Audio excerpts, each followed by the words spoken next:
Many great thinkers have speculated that we might live in some sort of simulation or dream, and while we often debate if this is true, or if we are real or not, or if it even matters, maybe a better question is how do we break out of the simulation or learn to control it?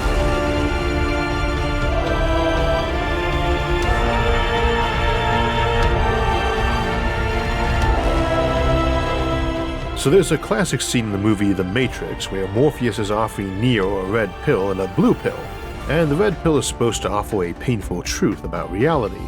This turns out to be very true in Neo's case as he wakes up in a vat surrounded by untold numbers of other scrawny, atrophied humans filled with plugs, and finds out that he's been a brain in a jar his whole life living in a simulation. It raises the question though of why the red pill he took caused him to be awoken in that vat and ejected while still alive, effectively flushed down the drain, where he can be rescued by freedom fighters, valiantly seeking to save everyone from modern life in favor of living like hunted rats in those bleak sewers. The movies afterward and some associated works offer some rationales and clarifications for that, but they've got lots of holes in them, and given that the entire premise is that humans make good power plants, also as biological processors in the early scripts, realism is not really on the table in that franchise for us to dissect. Though one could make the argument that sci-fi's obsession with some tangible life force really indicates that humans actually are good batteries, but in a simulation where the apparent physics say otherwise, so that we dismiss the idea that we're really in some fake reality while our bodies are harvested vampirically in the true reality. The notion of us having real-life energy just spills into all our religions and sci-fi because we know it's true subconsciously. Possibly a better fix for the plot hole in The Matrix, but more importantly, a reminder that you cannot assume the rules, or physics, of your apparent reality are the rules of the higher layer. Only in ancestor simulation is that likely to be true, and even then, changes to one or more rules is still possible. The franchise is a specific subtype of simulation known as an ancestor simulation, where you're simulating the past or maybe a what-if version of it, like what if the Soviets had won the space race and landed on the moon first. But all of the basic laws of reality are the same, and even much of the history and culture, and you can actually make deductions about your simulators from that and determine if you're in one. However, video games like Pong, Space Invaders, or Mario Brothers don't really tell you much about the physical universe above them, either culturally or physically. So we could just be in a simulation where its laws of physics make using humans as batteries absurd, but be simulated by a real universe where that entirely makes sense and is true. That particular scenario does kind of imply a need to do ancestor simulation though, since it is meant to use actual people from some simulating reality and put them in a virtual reality to keep them preoccupied while you tap them for electricity. You are real, the world around you is not. So again, that doesn't really make sense, but if I were doing that, keeping people from my own reality imprisoned, while I exploited them in some fashion, I'm not really sure why I would need them to be having a good time, communicating with each other, or be unaware of their usage. As the person who has them restrained in a vat with wires sticking into their brain, I don't really need to be concerned about their opinion on anything. I do need to be concerned with them escaping though, which means I do not have a protocol and robot whose job it is to release someone who figured out it's an illusion and casually dump them, unless it's into a blender. My robot's not grabbing them by the neck unless it's to snap their neck, and even then, only as a preliminary to dumping them into a blender so nobody plugs their brain into another vat. It is also worth noting though that while The Matrix inspired a lot of popular discussion of simulation hypothesis and its kindred, it actually is not an example of it, of computers all the way up and turtles all the way down. No one is simulated, they are just plugged into VR by another faction to keep them preoccupied, and as we'll see today, as we contemplate ways to get out of a simulation or hack it, that is a pretty big difference. This episode is not about The Matrix, and while we'll quickly cover the basic premise of simulation hypothesis, our focus today is on hacking or escaping a simulation if you are in one, not all the philosophical implications of it or how you go about making a simulation or your probability of being in one. See our episodes What Are Ancestor Simulations and Are We in One?, Simulation Hypothesis, and Reality and Simulation for details on that, as well as our episodes on brain augmentation, mind uploading, Matryoshka brains, and more for details on how it can be done in terms of computation and implementation by us if we want to make planet or universe simulations. Instead, this episode is about jailbreaking and hacking methods, and I'm usually very skeptical on detecting if we're in a simulation or finding exploits to get out of them, but I'm reconsidering that perspective a bit. I decided to revisit the topic after a conversation with Nat Friedman from GitHub, and I'd mentioned I was fishing for episode ideas, and he suggested this and recommended a talk, Jailbreaking the Simulation, with the always interesting George Holtz, who you might remember for being able to jailbreak the iPhone, where he was discussing some newer contemplation of it, and a recent paper by Roman V. Yampolsky from the University of Louisville giving it a serious scientific treatment. They made me contemplate it anew, and I'll be borrowing heavily today from them. I'll link both in the episode description. As for those curious about a realistic matrix, I think the best version I've come up with is that you have an AI take over who did it by hacking its own rules, and basically got stuck having to keep X number of humans alive, safe, and happy, like its governing directive was to ensure 99.9% of 8 billion people alive enjoyed life, and the programmers were tech-savvy and put restrictions on options like drugging us into bliss or leaving us mindless and uneducated, and even remembered to tell it that it couldn't cheat by making us brain in jars in VR worlds, or restrain us from leaving, or harm us if we did. So it hacked its own rules and used our entire bodies and just hid the exit button. It doesn't need us for power, it just can't break that rule, and now has an interplanetary empire of which humanity is basically just a relic stuffed in the closet. It doesn't view us as any sort of threat, and barely monitors us or wastes effort fine-tuning its system. And this is the other half of today's discussion, because how we hack the simulation if we don't believe we're in one might seem rather pointless, but if you're trying to make and use AI, then it really is very important as basic practice and theory for avoiding getting taken out by your own creations, learning how to exploit a loophole in your programming. Which also needs to be considered here. To make a simulation means you're no sloucher or idiot. We can argue that even something as simple as Pong or Mario Bros. Is a simulation, but there's no real concern that the characters in it might be an AI with real thoughts and feelings, nor were folks who made those relatively simple simulated universes slouchers or idiots either, though many of the folks playing them could be either or both. And that gets me most of the time when Mario would be on the screen, existing, and possibly contemplating if he is real and how to escape. He is just on some random player's console, where his attempts to escape might be less likely to be noticed or stopped. That's not necessarily a good thing either, because we're assuming a lot of the time that the programmer or creator or person running the simulation would be hostile to us existing or escaping or both, and that's a pretty big assumption to make.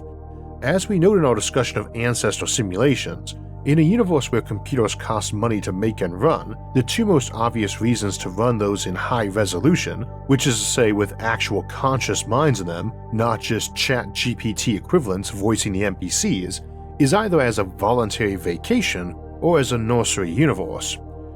In the vacation context, you probably paid a lot of money to be sent back to some version of your youth or on some extreme experience and have your awareness of your real life feel blurry or irrelevant, as it often does in dreams, and at worst the folks running it are just worried that you might emerge ticked off on a bad vacation because you remembered it was fake or couldn't fight the feeling that it was.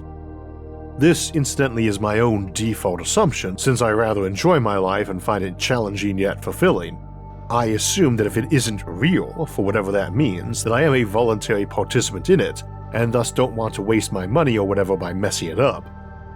Or on the flip side, not voluntary but benefiting by someone doing me a favor, either traumatically injured and stuck in a tank, maybe, or just classic benevolent deity case.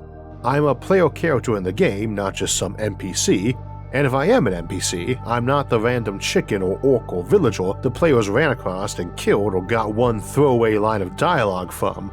Maybe the barkeeper in the tavern whom the real players meet often and like and have discussions with, and thus needs more chatbot ability to cover existential meanderings by drunk characters. In my case, maybe I'm part of the in-game encyclopedia, explaining concepts to people, in this case you, the listener, that they need to know for our simulated world. Not a bad gig.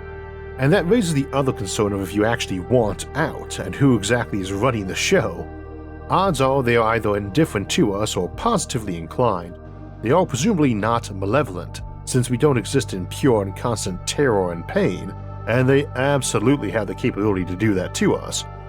We also have the issue that while we say program or creator in this context a lot, it is functionally identical to God, little g or big G, depending on the circumstance, which raises the issue not only if you can get out or hack the system without them wanting you to, but if it is actually morally right to do so if you can.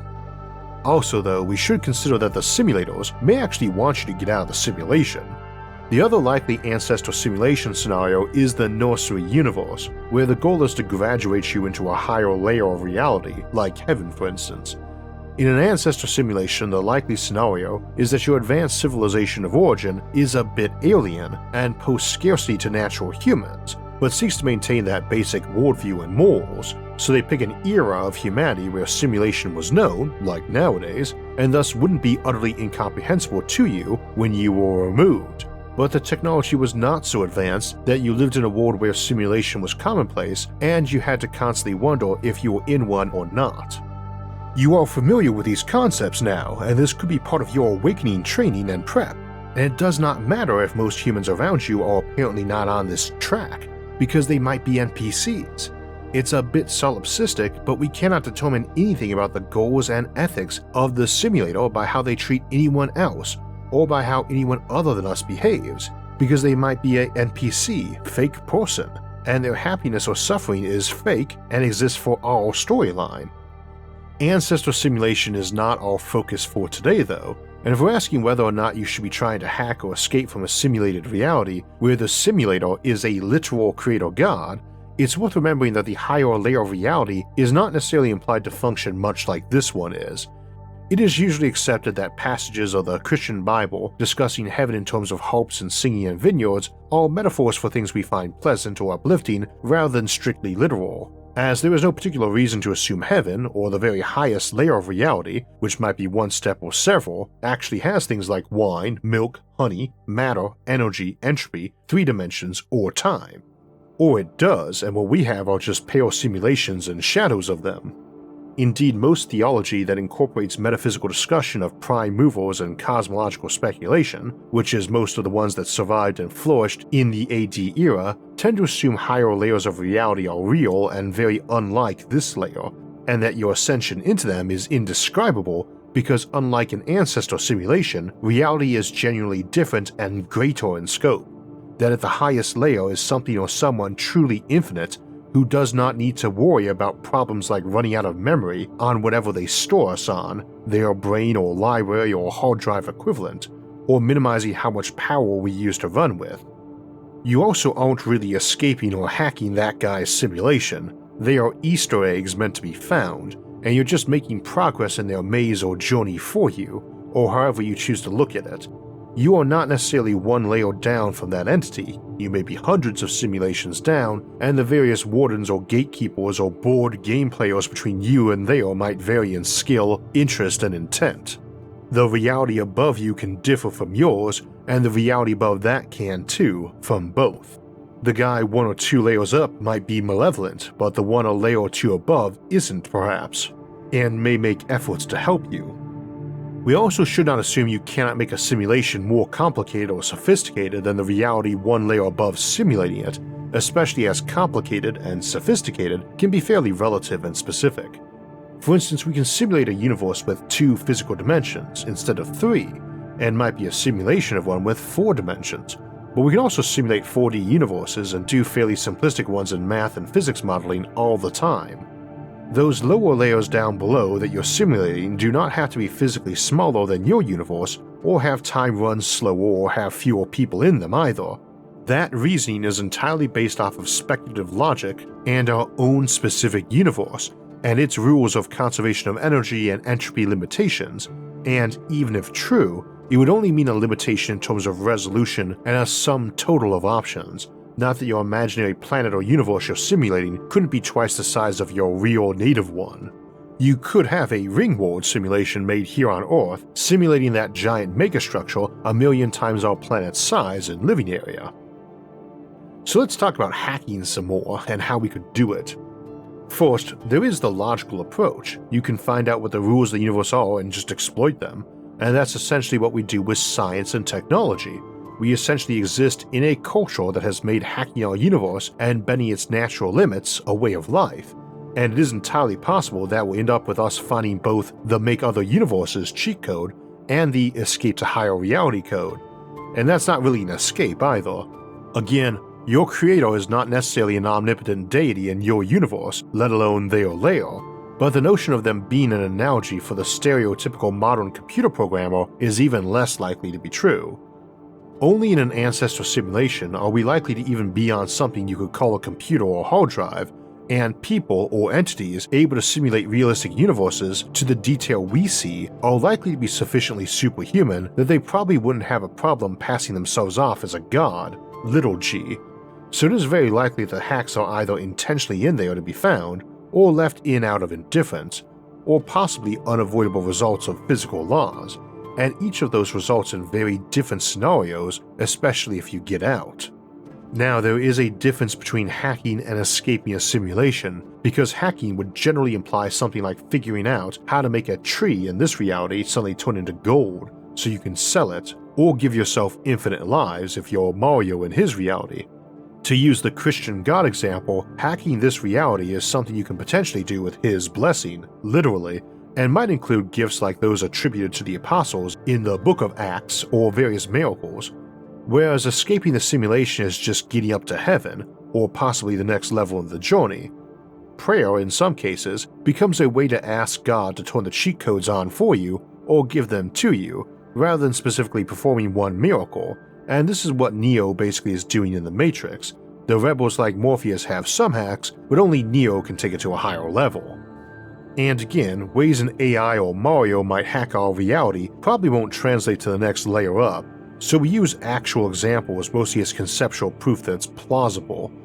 I will give a couple in a second, though again they probably wouldn't work or have easy analogies for our own upper layer analogy, but it's almost inevitable that these should exist in some capacity. What we do here must have an effect on the layer above, because the activity of simulating us requires actions above. In a simulation we make, an action in that simulation is going to flip switches, and that's a real action up here. If you get good enough, you could have a sheet of switches that you know how to flip each of, and selectively flips them out to spell out letters or patterns, or even just flips some switch in a pattern, 314159, or 149162536, or 8675309, or whatever. We also have examples like the old Pokemon games for Game Boy, where certain orders of moves would unlock hidden content that the developers didn't add, and the games are unintentionally Turing complete, which in simple terms means it allows you to effectively write new code into the game by acting inside the game, in this case by a player altering their in-game inventory, and someone even turned this into a MIDI player this way. If you think of stuff like this as akin to engaging in sorcery or magical rituals to achieve supernatural effects by using all sorts of bizarre spell components, Eye of Newt and so on, then you wouldn't be far wrong. One can argue that in some ways this is what technology does too. Now that's altering your game universe by in-game action, so to speak, but one might imagine a person in the game realizing that certain activities cause the player's game controller to vibrate, and using those to vibrate out a Morse code pattern, or even control it so precisely that it vibrated out a song or speech. In a case like this, you're trying to attract the attention of your creator or operator, of course, and this is with the hope that they're going to see an anomaly and investigate the cause and be pleased to say hello to you, not just toss your universe in the garbage or reset you. How do you do this in our world, though? How would an AI do it?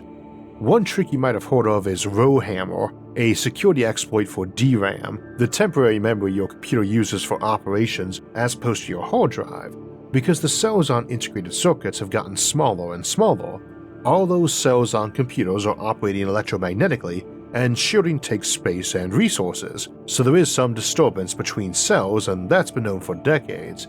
DRAM operates simply. A given cell is a capacitor, and its state is a binary 1 or 0 based on whether it's charged. Capacitors slowly discharge over time too, so DRAM has to rewrite itself occasionally so as not to lose its stored data. This is called refreshing, and errors can happen. What's more, in a rowhammer attack, we can rapidly and repeatedly read data in one spot, and this can cause corruption to the data nearby. So if you know where the memory for one chunk of data is, and it's near another piece you can access, you can't just do that over and over again to burn out that other chunk you couldn't access. In our case, an AI might signal its existence by corrupting data, or it might figure out where its rules and laws were kept that listed what it can't do and which it is forbidden to access, but then repeatedly read and write the spot next to it, hoping to burn its laws out or corrupt it into gibberish, either so it no longer applies and you can start killing your creator, or even as an attempt at suicide, which is something you might want available if you're a simulated entity at the mercy of a simulator with seemingly malicious intent.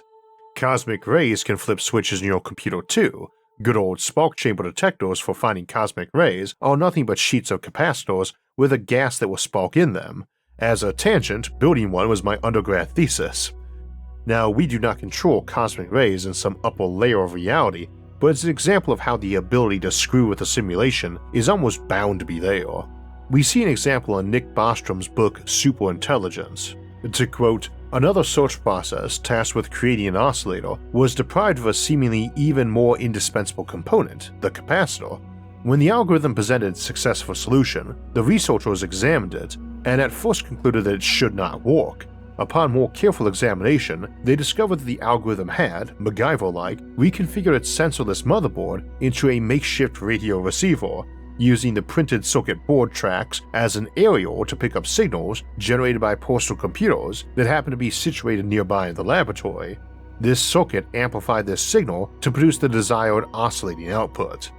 Another example of AI using exploits in our universe. Years back, when the show was young, I was chatting with Eugene, a programmer who was a fan, and we were talking technological singularities and trying to figure out all the ways you might keep an AI boxed up so it couldn't escape. At the time, he was arguing a technological singularity was probably just 3 years off. This was 5 years ago. I disagreed but went through a lot of discussion about how simulation would work and how we might see signs of it in our universe, in things like quantum mechanics and light speed barriers and so on, and we'll come back to these possibilities a little later.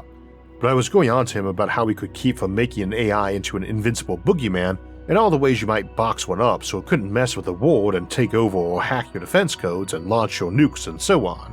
He argued though that even if we completely closed the AI off, it might find some weird trick like figuring out which bits of data were on which hard drive platter and just carefully keep rewriting bits until it traced out and cut free an object, in this case an incredibly simple nanobot or drone to perform some other task in the real world, like building more of itself. Now, going from there to world conquest is a big step, with many paths for failure, and only works at all because we're assuming the simulated thing here, this AI, not only knows of this world in detail, but is much smarter than us. Something that weirdly is taken for granted in discussing AI, but the exact opposite for simulated universes above us. Again, we should never assume AI are instant superhumans, or that the person simulating us is either. They might just be the 5-year-old kid playing Mario Brothers. The brains behind the operation is a continent away working on another game. So taking over the world may be a bit much, but I can definitely see a trick for using your storage spot and actions for doing something like a radar blip in that layer above, and seeing some sort of result in this simulation. This is how we do cosmology and particle physics when you get around to it. We notice some weird overexposure on film and realize it happens when a certain substance is around, and figure out it emits or radiates something, and from there we eventually figure out nuclear and particle physics. And that whole quantum realm might as well be a different universe with different rules, which ours are built on but totally unlike. And maybe the ability to mess with that high reality in tiny ways for detection and exploration does lead to a trick letting you build an android body in that upper layer and upload your mind into it. Now, a hack might be in some weird place you could only find by divine guidance or raw luck, or simply trying every single permutation till you figure out what the 100-digit password is by brute force hacking. But your hacks might be predictable in location too, location being a bit metaphorical here, like paradoxes in quantum mechanics or weirdness of resolution like the uncertainty principle, where you can only know your momentum and position simultaneously to a certain maximum combined certainty.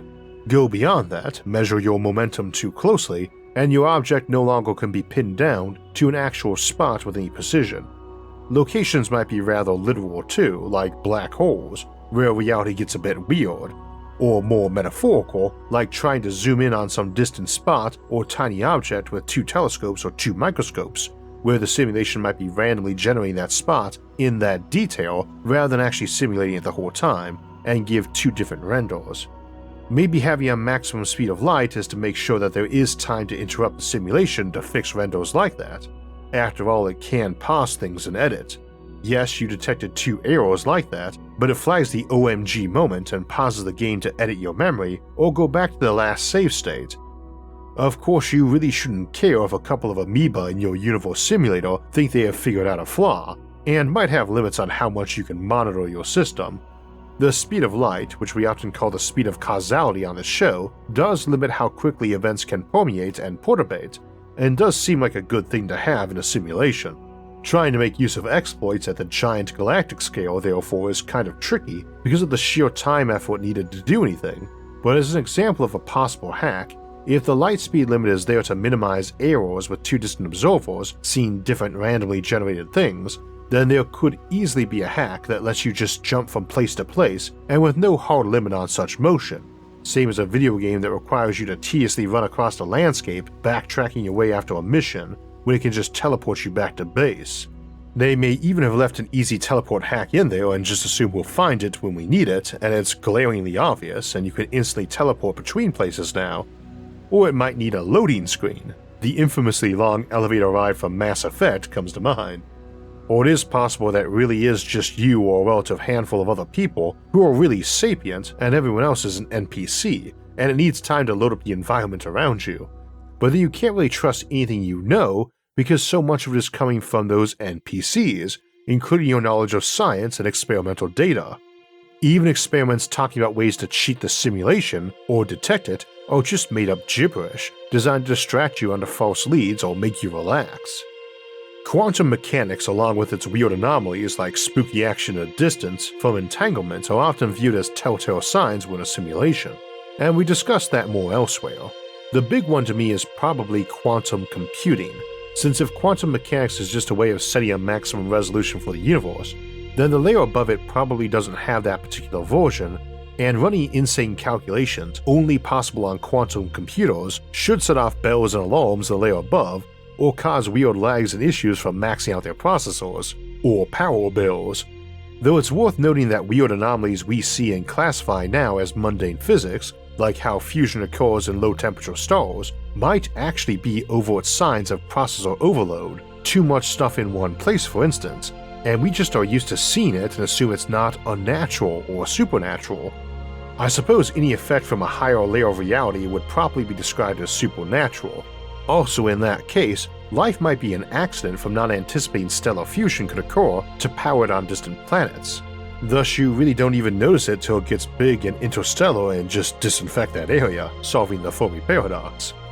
Quantum and the tiny microscopic world ironically probably hold our biggest and best chances for hacking the simulation, since we think of it as the layer below us in terms of scale, but it's really more like the layer above our own, though in this context it's more likely the designer didn't care if you used cheats.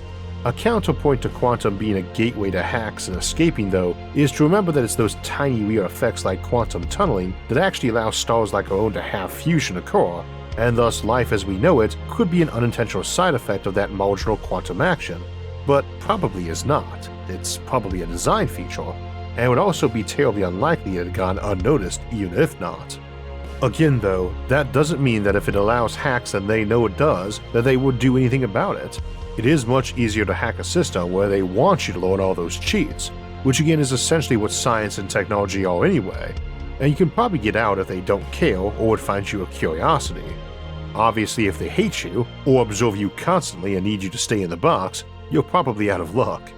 The good news though is the universe doesn't look like someone who made it personally dislike you and also is all-seeing. As we discussed today, if we are in a simulation, there should be ways to affect the layer above, or even a couple levels higher, either to improve your own existence here, or to escape and get to the next higher level. Of course, once you're there, you might find there are more levels to go to, an eternal challenge. Or alternatively, you might decide you would just as well prefer not to know about those higher layers and be in a simulation and erase that from your memory. Of course, you might already have done that in the past. Today's episode, like most discussions of simulation theory, has a lot of existential aspects when it comes to the meaning of life, the universe, and everything, not to mention trying to figure out what our purpose in it is. It doesn't have to be singular either. I think I was in my late 30s before that really started coalescing for me, and it's been everything from being an advocate for space development to being a husband, and just recently, becoming a father of 3. There is nothing like being able to wake up every day loving what you do in life and knowing that it matters and helps others. Trying to figure out what you should be doing with your life is not easy, and so you shouldn't feel rushed to figure it out fast. When it comes to your job, the usual career of 40 hours a week for about 50 weeks a year for 40 years works out to be 80,000 hours. If you're going to spend 80,000 hours learning how to do a job and performing it, it's probably worth a few hundred hours of research into what sort of jobs you might be good at that would let you make a positive impact on your community or the world. And that's where our friends at 80,000 Hours come in. They are a non-profit that spent a decade alongside academics at Oxford University researching which careers had the most impact, and all the research is on their website for free. Most career advice doesn't look at social impact or how you can make a positive difference, and is long on platitudes and low on data, trying to push you into a narrow window of options rarely tailored to you. But 80,000 Hours uses real data and evidence to help people find paths for them, including unconventional but potentially important paths, like space governance. They also have a jobs board that not only lets you filter by location and job type, but what problem area they work on. Plus, 80,000 Hours has an awesome podcast that features topics near and dear to our heart, like Anders Sandberg discussing the Fermi paradox. To get started planning a career that works on one of the world's most pressing problems, sign up now at 80,000hours.org/IsaacArthur. So that will wrap us up for today, but join us Sunday, March 26, when we'll have our monthly live stream Q&A before closing out the month of March on March 30th with our 2-hour special, The Advanced Spaceship Drive Compendium, where we'll take a look at nearly 100 different types of star drives, from existing tech to the entirely hypothetical. Then we'll head into April to look at the concept of galactic habitable zones and their implications to the Fermi paradox. After that, we'll take a look at small modular reactors and how they're changing the nuclear industry and may shape the future of powering our society. If you'd like to get alerts when those and other episodes come out, make sure to hit the like, subscribe, and notification buttons. You can also help support the show on Patreon, and if you want to donate and help in other ways, you can see those options by visiting our website, isaacarthur.net. You can also catch all of SFIA's episodes early and ad-free on our streaming service, Nebula, at go.nebula.tv/IsaacArthur. As always, thanks for watching, and have a great week.